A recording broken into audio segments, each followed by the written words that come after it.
राधे राधे महाराज जी, आपके चरणों में कोटि कोटि दंडवत प्रणाम।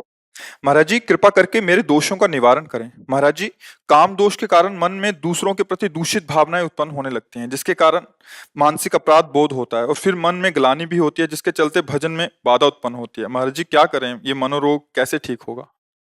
काम रोग केवल आपके ही नहीं, पूरी सृष्टि में है। पशु पक्षी मनुष्य देवता सब में है। इसी को जिसने मिटा दिया वही महात्मा, चाहे वो जिस पोशाक में हो। और जो काम को नहीं मिटा पाया वो राम को नहीं प्राप्त कर पाया। जहां काम तहाँ राम नहीं, जहां राम नहीं काम। जैसे सूर्य और अंधकार एक साथ नहीं रह सकते, जहां सूर्य है वहां अंधकार नहीं रह सकता। ये काम अज्ञान अंधकार के कारण ही अपना प्रभाव दिखा रहा है, इसकी सत्ता नहीं है। भगवान कह रहे हैं, मात्रा स्पर्शास्तु कौन्तेय शीतोष्ण सुख दुखदा आगमा पाइनो अनित्यास तास तितिक्षस्व भारत। तितिक्षा माने सहनशील, इसको सहो आदेश कर रहे हैं। कैसे सहो? ये आने जाने वाली वृत्तियां हैं, अनुकूलता प्रतिकूलता सुख दुख, नाना प्रकार के जो द्वंद्वात्मक भाव हैं, इनकी सत्ता नहीं है। अब ये काम कब सताता है, काम कब बढ़ता है और काम कैसे नष्ट होता है? जब हमारे देहाभिमान में ये बात बैठ जाती, मैं स्त्री हूं और मैं पुरुष हूं, अब आपको कामना सताएगी। और जब हम काम का चिंतन करेंगे, काम का दर्शन करेंगे, काम की बातें श्रवण करेंगे, मनन करेंगे, तो काम जो चिंगारी स्वरूप है उस ज्वाला स्वरूप हो जाएगा। अर्थात कोआ मदांधो मदना तुरोवा, वो आपको अंधा कर देगा। जब ये अपने स्वरूप में आएगा तो आप ये नहीं देख पाओगे क्या करना चाहिए क्या नहीं करना चाहिए। प्रायः हर अंतःकरण में इसका प्रभाव होता है, कोई किसी एक विशेष व्यक्ति नहीं, हर अंतःकरण है सबके, लख बिरले पाए। अब जब हम साधन पथ की तरफ चरण पधराए गुरु कृपा से, तब समझ में आया कि मेरे अंदर तो काम है। अब ये ढूंढना है कि मेरे में कहाँ काम है, बड़ा सूक्ष्म विषय है। देखो, ये शरीर है, ढांचा है, ये आप नहीं है। इसमें चैतन्य का चेतनात्मक प्रकाश है। जैसे ऐसे हम चुंबक छुपा दें और लोहे का कुछ भी सामग्री डालें, तो जैसे चुंबक करेंगे वैसे जड़ लोहा हिलेगा। ऐसे आत्म तत्व में इच्छा नहीं है। जैसे चुंबक की इच्छा नहीं कि लोहा हिले, पर उसकी शक्ति है, वो हिला देगा उसे। ऐसे आत्मशक्ति की, अकाम आत्मशक्ति की प्रेरणा से इंद्रियों में, मन में, शरीर में एक हलचल होती, चैतन्यता। सब कर परम प्रकाशक जोई, वो अकाम है, उसमें कोई कामना नहीं। पर उसका जब चैतन्य घन स्वरूप ये आया, हम भूल गए और हम इसे अपना मान लिया। अब कामनाओं की भीड़ लग गई है सबके। एक ये स्थूल शरीर है और इसका जो संचालन कर रहा है वो सूक्ष्म शरीर है, और उसकी जो प्रवृत्तियां उदय हो रही हैं वो स्वभाव से हो रही हैं, और इन तीनों को जो प्रकाशित कर रहा है वो आत्म तत्व है। उसी के पावर से पावरवान है। ठीक है, अब ये अंतःकरण के अहम रूपी घर में ये रहता है। जो काम है ये वही, जैसे अभी समय आपके कहाँ काम है, क्योंकि आपके अंतःकरण का जो निश्चय है, बुद्धि ने निश्चय किया साधु समागम करना है, मन ने मनन किया, चित्त ने चिंतन किया, आम ने स्वीकार के लिए आके बैठ गए। अब कहाँ काम है? बोलो, इस समय तुम काम पीड़ित हो? नहीं। इसका मतलब नहीं है ना, वो स्थायी है नहीं, वो आने जाने वाला है। बात पकड़, बहुत सूक्ष्मता से पकड़ना, तब समझ पाओगे। आने जाने वाला है, वो स्थायी नहीं रहता है। ठीक है, अब आता कहाँ है? अभी हम जब भगवान की चर्चा कोई भावात्मक करें तो आपके आंसू आ जाएंगे। कोई धर्म की हानि करने वाले दुष्ट की चर्चा करें तो आपको रोष आ जाएगा। ऐसे ही अभी काम की चर्चा करें तो काम, काम का दृश्य देखें तो काम, काम कामी पुरुषों का संग करें, कामी शरीरों का संग करें तो काम। संग, संभाषण, दर्शन और आंतरिक मनन, और बन गया संकल्प। संकल्प बनते ही क्रिया करो या ना करो, आप नष्ट हो गए। जैसे स्वप्न दोष आदि है ना, कोई क्रिया नहीं होती पर संकल्प बन गया स्वप्न में ही। और ये संकल्प मिटालना होगा मन का। पहली बात, आप में कभी काम आता ही नहीं है। कोई संशय? जो चैतन्य घन हमारा स्वरूप है आत्मा, वो अकाम है, अमल है, कोई भी विकार, गोस्वामी जी ने लिखा है, ईश्वर अंश, जीव अविनाशी, चेतन, अमल, सहज सुख राशि। भगवान कह रहे हैं ममैवांशो, तू मेरा अंश है, और जिसमें तू फंसा हुआ है, मना खष्टान इंद्रियाणी प्रकृति स्थानी कर सती, मन 5 ज्ञान इंद्रियों के साथ विषयों में भ्रमण कर रहा है, तू नहीं। यहां इतनी बड़ी गलती हो गई कि हमने मन को, अंतःकरण को मैं मानकर तदात्म कर लिया है। देखो, कह भी वो भी रहा है भेद रख के, मेरा मन ने कहा है, अब मैं मन का गुलाम हूं, वही करूंगा जो मन कहेगा। मैं मन नहीं निकला, वहां भी वो वर्णन कर रहा भेद, पर भाव में वो तदात्म हो गया है। बस भैया, जब तक ये तदात्म वाली बात समझ में नहीं आएगी, तब तक कोई जादू टोना औषधि नहीं पैदा हुई कि तुम्हारे काम को मिटा दे। बहुत सूक्ष्मता से समझा, ये काम आदि दोष औषधियों से नहीं मिटते, ये अध्यात्म से मिटते हैं। अज्ञान नष्ट होने पर ही कामना का नाश हो जाता है। जब आप ये समझ गए कि काम मेरे में नहीं, ना था कभी, ना है और ना रहेगा, पक्का तुम्हारे में काम नहीं है, काम है अंतःकरण में, और उसकी क्रिया होती है इंद्रियों में, जो स्थूल शरीर में दिखाई देती है। अंतःकरण में तदात्म होने के कारण हो रहा है। अब आप हमें गंदी चीज दें और हम आपसे ना लें, नाराज हो जाओगे, थोड़ी देर बुरा भला बोलोगे, चले जाओगे, पर आप हमें गंदा नहीं कर पाओगे। ये मन जब तक जीता नहीं जाता, जीता माने इस पर विजय प्राप्त नहीं की जाती, तब तक हमारा सबसे बड़ा दुश्मन हमारा मन है। इससे बड़ा कोई त्रिभुवन में दुश्मन नहीं। आप देख लो, एक क्षण में ऐसी क्रिया करा देता है 5 मिनट की, पूरा जीवन जेल भोगो। जिसको मैं माना है, जिसको इतना प्यार किया है, वही तुम्हारा नाश करा देता है। इस मन में और हम में बहुत अंतर है। ये हमसे पावर ले रहा है, ना कि हम इससे पावर ले रहे हैं। ये बात आध्यात्मिक ही समझ सकता है, संसारिक नहीं समझ सकता। और इस रोग का समान अध्यात्म में ही है। संसार में आज तक कोई वैद्य ऐसी दवा नहीं दे पाया, ऐसी नहीं बना पाया कि ये लो तुम्हारे काम का समान हो जाएगा, ये लो तुम्हारा मन अचंचल हो जाएगा, ये लो तुम खाओ ब्रह्म स्वरूप हो जाओगे। कोई औषधि नहीं बनी। इसके लिए शुद्ध भगवत प्रेमी महात्माओं के द्वारा उनके वचनामृत जो निकले, उसका मनन करके विचार के द्वारा सुदृढ़ हो जाओ, बच जाओगे। भूत के लड्डू हैं, कुछ नहीं है, ना खाए तो जले और खाए तो जले। ये भूत के लड्डू हैं काम। जो नहीं भोगे ना, ललचा रहे हैं, और जो भोगे हैं ना, वो भी पछता रहे हैं, और तृष्णा बढ़ रही है। मन में जब काम का स्फुरण हो, पहले स्फुरणा होती है, तुरंत संकल्प नहीं बनता, पहले स्फुरणा होती है। उस समय यदि आप दृष्टा हैं, जैसे आप हमें गंदी चीज दे रहे हैं, नहीं चाहिए भाई, मेरे सिद्धांत के खिलाफ है, यही बात आपको अंदर बोलनी है। अगर धर्मयुक्त काम है तो भगवान उसे आदेश करते हैं। पाणी ग्रहण संस्कार किया, पत्नी है, संतानोत्पत्ति के लिए वो भगवान की पूजा के समान है। वो विषय सेवन बाधक नहीं है, क्योंकि सिद्धांत बना हुआ है। अगर आप उसका सेवन करते हैं, भगवान का स्मरण किए, प्रणाम किए, धर्म मर्यादा से, वो पवित्र काम आपको धर्म की तरफ बढ़ाएगा, भगवान की तरफ बढ़ाएगा।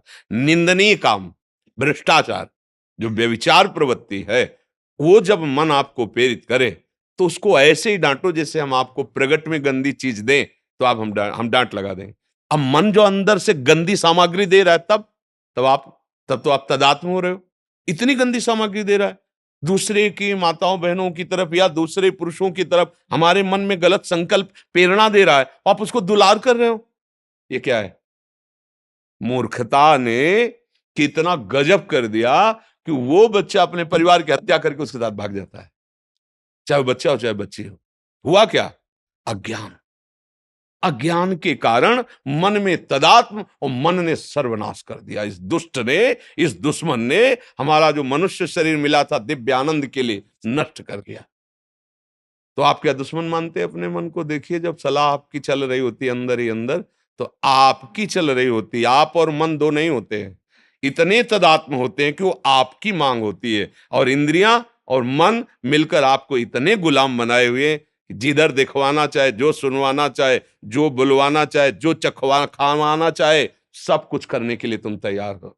इसी को मिटाने के लिए, तुम्हारी गुलामी को मिटाने के लिए अध्यात्म गरज रहा है। अगर उसकी बात समझ गए तो ये सब तुम्हारे गुलाम हो जाएंगे। श्रद्धावान लभते ज्ञानम तत्परात संहितेन्द्रिया। अब समझ में आया कि तुम आके हमसे हाथ मिलाते हो और दोस्त बनते हो और गला काटते हो हमारा। अय मन, आप तस्मात् शास्त्रम प्रमाणम ते कार्याकार्यो व्यवस्थित हो। अब वही करूंगा जो गुरुदेव बोलते हैं, जो गुरुवाणी बोलती है, जो शास्त्र बोलता है। अब तू जला ले, कितना जलाएगा मुझे, बिल्कुल तेरी बात नहीं मानूंगा। हमारे शब्दों को याद रखो। अंदर जे भी लड़ोगे तो वो क्या करता है, उसकी एक ही ताकत है, जलाना, व्यथा पैदा। ए नहीं, सुनो ना, बड़ा सुख मिलेगा। उसको बस डांटते रहो और डांटने के साथ डंडा चलाते रहो, राधा राधा राधा। वो तुम्हें शांत करना चाहिए। सुनो ना, सुनो, थोड़ा चुप करो, छोड़ो नाम और हमारी बात सुनो। और जब आप सुनने लगे, बदले फिर तुम्हारी बहादुरी काम नहीं। नाम पहारू दिवसने से, रात दिन पहरा नाम भगवान का जो गुरु ने दिया है। राधा राधा राधा राधा। अय दुष्ट, अंदर से ही बोलना नहीं, अंदर की बात। अय दुष्ट, तू चाहे मार डाल मुझे, अब मैं नहीं करूंगा। और मार सकता नहीं, क्योंकि तुम्हारे पावर से है और तुम अविनाशी हो, तुम्हें वो मार सकता नहीं। और वो डर जाएगा, जैसा चाहोगे वैसे ही चला पाओगे, एक बार में नहीं। इसके साथ हमें करोड़ों बार लड़ाई लड़नी है। हर बार वो ऐसी चाल करेगा कि आपको अपने अधीन कर ले। अगर आप उसकी बात नहीं माने तो आप महापुरुष हो गए। बस इतनी बात समझ, इसके और दूसरा उपाय नहीं। अभ्यास और वैराग्य, नाम, गुण कीर्तन, वाणी कीर्तन, ये हमारा रक्षक है। और वैराग्य की बहुत बार भोगा है। अगर काम है और आप गृहस्थ हो, पत्नी है या पति है, तो धर्म पूर्वक वो एक मर्यादा बनी हुई है। और नहीं है तो फिर आपका जो मार्ग है, फिर उसी मार्ग पे चलो। मार्ग से गिले तो नष्ट कर देगा ये काम। बिल्कुल, मतलब आप समझ लो कि ये पैर छुएगा, क्या क्या नाटक करेगा, फिर भी वो गंदा काम करेगा। इसके जैसा नीच, ये अज्ञानियों का तो दुश्मन है ही, लेकिन ज्ञानियों का भी नित्य वैरी है। बड़े बड़े बुद्धिमानों को अपनी चपेट में लेकर के और फिसला के ऐसी जगह रौंदता है कि फिर लगता है अरे ये क्या हो गया, ये क्या हो गया। एक गलती पूरे जीवन को मिटिया मेट कर दे। इस दुश्मन से सावधान। अब सावधानी, सहनशीलता। यम ही न व्यथिन्ते ते पुरुषम पुरुषर्षभ शम दुखा सुखाधीरम स्वमृतत्वाय कल्पते। अब वो व्यथा दे रहा है, आप राधा राधा राधा ओके, सुनो तो एक बात सुनो। अगर उस गली में चलोगे और वो ऐसा ऐसा तो ऐसा, उसकी सुनो मत, काटो और दबकाओ। धिक्कार है तुझे, कितनी बार तूने मुझे नष्ट किया है। अब नहीं नहीं। वो धीरे धीरे धीरे धीरे जब देख लेगा कि मेरी कोई सलाह यहां नहीं मानी जाती, वो एक दिन तुम्हारे, जिस दिन अधीन हुआ तो वही मन भगवान बन जाएगा। ध्यान रखना। इंद्रियाणाम मनश्शास, वही देखोगे कि वो ये तो श्री कृष्ण ही है। अब मन नहीं रहा, अब मन भगवत स्वरूप हो गया। इसके लिए तो प्रयास, अभ्यास और इसकी सलाह। इसमें कमजोर नहीं होना, रोना धोना नहीं, बात समझना। अगर रोने धोने वाले हो तो गिरा देगा। ये भेड़िया है, बच्चों को डराता है, सयाने को नहीं। सयाने माने प्रवीण। हट, नहीं। ये देखो बहुत सुंदर है, बस खा के देखो बहुत आनंद है, छू के देखो बहुत आनंद है। ऐसा वो नहीं, मेरा स्वरूप ही आनंद में। तेरे बताए हुए जितने आनंद है, हमने सबने में खोज की, जब से सृष्टि हुई आज तक कहीं आनंद नहीं मिला। सारे झूठे, नहीं मानेंगे तेरी बात, नहीं माने, हट करो। पर ये बातें केवल कहने में अच्छी लगती है, अंदर लड़ने वेले ही वो इतना जलाता है, इतना जलाता है कि सब भूल जाता है। ज्ञान वैराग्य होता है। देखो जो होगा नरक सुरक बाद में देखा जाएगा, अभी तो बस, अभी तो बस इसमें फंसाता है मन। इसमें सावधान हो जाओ और नाम निरंतर पकड़े रहो, कभी हार नहीं होगी। पर यह है कि घबराओ मत, निराश मत हो, रो मत। बात समझना, यहां तुम्हें ढीला पड़ने की जरूरत नहीं है। दुश्मन तुम्हारे ही दूध पिलाए बलवान हो रहा है। अगर ढीले पड़ गए तो गला दबा देगा और अधीन रखेगा। बहुत जन्मों से रख रहा है, तुम्हारा खा के तुम्हें रौंद रहा है। बात समझ लो। अगर जिस दिन तुम्हें यह भेद पता चल गया कि मेरे ही पावर से मुझे परेशान कर रहा है, और नाम का आश्रय लिया, भगवान का आश्रय लिया, तो ये परास्त हो जाएगा। अगर ना होता तो महात्माओं को भगवत प्राप्ति, स्वरूप बोध, तत्व बोध कैसे होता? इसी से तो होता है। पर इतनी छोटी मोटी लड़ाई नहीं है, महाभारत से भी बड़ी लड़ाई है ये। क्योंकि वहां बाहर अस्त्र चल रहे या अंदर ही है। अंदर, घर के अंदर का दुश्मन बहुत खतरनाक होता है। बाहर वाले से तो दरवाजे बंद कर लिए, निपट लेंगे, जब बाहर निकलेंगे पूरी तैयारी से। और घर में, अगर घर ही में है तो सोते जागते हर समय भय है। तो ये ठाड़े बैठे परे उताना, कबीर कहें हम रहें ठिकाना। अपने इष्ट देव का सुमिरन, अपने प्रभु का सुमिरन, और अच्छा सात्विक भोजन, अच्छा संग, गंदे दृश्य नहीं देखना, गंदी बात नहीं सुनना, जिसके संग से हमारे मन में मलिनता उत्पन्न हो ऐसा हमें कोई संग नहीं करना। तो आप देखो इस तरह का विचारधारा दृढ़, तो आप जीत जाओगे, प्रभु की कृपा आप पे हो जाएगी और मन शांत हो जाएगा। इसमें किसी का जादू टोना, जादू मंत्र, दवा औषधि कुछ काम नहीं करती। इसमें सिर्फ विवेक काम करता है। बुद्धि तो सबके है, पर विवेक किसी किसी के है। विवेक मिलता है सत्संग में। बिन सत्संग विवेक न होई, राम कृपा बिन सुलभ न सोई। आप सब भाग्यवान हैं जो आप अपने अंतःकरण के दोषों का त्याग करना चाहते हैं। बिल्कुल घबराना नहीं। देखो ये युद्ध ऐसा नहीं होता। युद्ध में सामने वाले को परास्त करने का इतना उत्साह होना चाहिए कि कोई लाख बार कहे कि तुम उसके बराबर नहीं हो, तो भी हमें नहीं। अगर हम निराश हो गए तब तो मारे गए, पहले ही मारे गए ना। जुझारू स्वभाव होना चाहिए। बड़ो ही कठिन है भजन ढिग डरिवो। ये कोई खेल तमाशा नहीं, नागरीदास जी ने लिखा है, ये कोई खेल नहीं है। मन से लड़ना, सब बाहर के लिए लड़ने वाले बहुत हैं। बाहर के लिए मिसाइल है, परमाणु बम है, न जाने क्या क्या है, लेकिन मन के लड़ने के लिए कुछ नहीं है। जो सब कुछ बना सकता है उसी को मन परास्त करके भोगों में अधीन किए हुए है। बस सावधान, अध्यात्म ही एक है जो इस मन को परास्त कर सकता है, जो इस काम को, भगवान अर्जुन से कह रहे मार इस काम को, ये ज्ञानियों का नित्य बैरी, कभी ना अघाने वाला, ये दुष्ट है, मार इसको। तो इसको कैसे मार? उसका खुदा ही नाम मार है। काम का नाम जानते हैं क्या है? मार, अनंग, मदन, ऐसे शब्दों से। तो भगवान नाम, पवित्र चिंतन, पवित्र आहार, पवित्र संग, और मैं मन नहीं हूं, मैं अकाम हूं। अकाल, काल की भी ताकत नहीं कि मेरे को स्पर्श कर सके। ये पांच भौतिक शरीर है, न मैं स्त्री हूं, न मैं पुरुष हूं, न मैं करता हूं, न भोगता हूं। इस बात को तुम दिमाग में तो डालो, शुरू तो करो, इससे लड़ना तो शुरू करो, फिर ये हार जाएगा। अभी नहीं हारेगा, अभी तो रुलाएगा। पता नहीं क्या ज्ञान विज्ञान की बात कर, कुछ नहीं सुनाई देता भैया। एक बार तो हम ये देखेंगे, सुनेंगे, ये सूंघेंगे, ये छुएंगे, शब्द स्पर्श रूप रसगंध। अगर हिम्मत कर लो, गुरु मेहरबान तो चेला पहलवान, हिम्मत करो तो जीत जाओगे, भगवान जिता देंगे। नहीं तो यही तो परास्त किए, विविध कामनाएं हमारे हृदय को जलाती रहती। जब तक कामनाएं हैं तब तक सुख शांति नहीं। अछत काम सुख सपने नहीं, जब तक काम है हृदय में स्वप्न में भी शांति नहीं मिल सकती। और भगवान का स्मरण सब कुछ संभाल देगा। खूब भाव से नाम जप करो, सत्संग सुनते रहो, डरो मत, डट के लड़ना सीखो अपने से। यहाँ डट के लड़ना बाहर से सब सिखाया जाता है, अंदर अध्यात्म अंतर्मुखता है। अंता हाँ, संगम त्यजेत मिथुन व्रति नाम मुमुक्षु सर्वात्मना न विसृजेत बहिरिंद्रियाणि एकश्चरन राश्चित्त मनंत से। चित्त को भगवान में जोड़ते हुए असंग भावना से, अंतर्मुखता इंद्रियों की, गंदे विचार, गंदी स्फुरणाएं, गंदी बातों का अंदर ही विरोध करते हुए त्याग करके कभी कदम इन मन बुद्धि के द्वारा प्रेरित होकर गंदे आचरण में न दे, और नाम जप करे तो देर न लगे, चमत्कार प्रकट हो जाए जीवन में। आनंद, शांति, किसी भी परिस्थिति में न दुख है न सुख है, हर समय प्रसन्नात्मा, ब्रह्मभूता प्रसन्नात्मा। तो मनुष्य जीवन तो इसी आनंद के लिए मिला है। हाँ, लड़ना सीखो, इस मन से लड़ना सीखो, वो बल आएगा नाम। श्री हरिवंश नाम बल्लहों अपने मन भाई सब कहो। देखते हैं, देख लेंगे, एक तरफ गुरु प्रदत्त नाम है और एक तरफ भगवद अंश स्वरूप मन है। लड़ाई जोर की है, कोई कमजोर नहीं है। अगर भक्ति भगवान की प्रिय है तो हरि भी भगवान की ही है। मायापति भगवान को कहा गया ना, बहुत जोर की लड़ाई है, पर जीतेंगे हम। इसलिए जीतेंगे कि भगवान की हम शरण में हैं, हम गुरुदेव की शरण में हैं। हम चतुर खेवैया गुरुदेव भगवान लाखों को पार कर दिए, तो हमको भी पार कर देंगे। इसलिए हमको हारना नहीं है, और जितना सह सकोगे उतना ही आगे बढ़ पाओगे। हम लोग टूट जाते हैं, थोड़ी सी जहां पीड़ा मन ने दी तो हम फिर वही कर लेने लगते हैं जो मन कहता है, कसम वसम सब तोड़वा देता है। इसलिए सावधान चलें।